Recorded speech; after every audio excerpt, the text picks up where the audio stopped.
ইরানের টানা হামলায় কোণঠাসা হয়ে পড়ছে ইসরায়েল। সেই চিত্র দেখে মধ্যপ্রাচ্যের অনেক দেশে তৈরি হয়েছে এক ধরনের উৎসবমুখর পরিবেশ।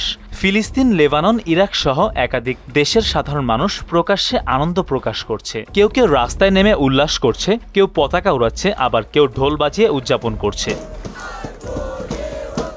ব্যালিস্টিক ক্ষেপণাস্ত্র যখন ইসরায়েলের বিভিন্ন স্থানে আঘাত করছে, তখন অনেকেই ছাদে বা খোলা জায়গায় জড়ো হয়ে উপভোগ করছেন সেই বিস্ফোরণের দৃশ্য।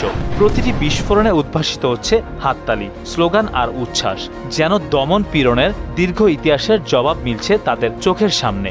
إيران وإسرائيل إحنا مبسوطين على ضرب إسرائيل ونكيف وأفلج صدورنا هذا الحكي، وبس يطيحنا الصواريخ احنا بنصير نزقهم بنصير نصرخ ونصيح ومبسوطين كثير. والله كأنه الواحد هيك مطلعينه على الطبقة السابعة من السماء قد ما هو مبسوط। ফিলিস্তিনের তরুণদের কেউ কেউ আবার ক্ষেপণাস্ত্রের খোলস নিয়ে মিছিল করছে, যেন প্রতিরোধের প্রতীক হয়ে উঠছে যুদ্ধের এই সময়টুকু। তাদের চোখে মুখে ফুটে উঠছে আনন্দ আর প্রতিশোধের এক ধরনের আত্মতৃপ্তি। লেবাননের ছবিটা আরও রঙিন। ক্ষেপণাস্ত্র বিস্ফোরণের শব্দ আর গানের মিউজিক মিলেমিশে এক ধরনের সাংস্কৃতিক প্রতিরোধের রূপ নিয়েছে সেখানে। গান, স্লোগান আর নাচে ভরে উঠছে চারপাশ, যেন যুদ্ধ নয়, চলছে বিজয়ের উৎসব।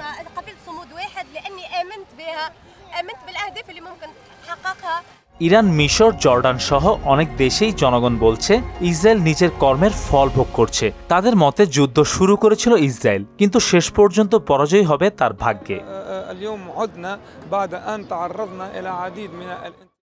তবে উৎসবের মাঝেও উদ্বেগ উকি দিচ্ছে। কেউ কেউ ভাবছেন ইসরায়েলের প্রতিশোধের নিশানা হতে পারে তাদের দেশও। তারপরও আপাতত পুরো মধ্যপ্রাচ্যের অনেক শহরে এক ধরনের বিজয়ের আবহ, আশার আলো আর ইরানের প্রতি একাত্মতা দেখা যাচ্ছে।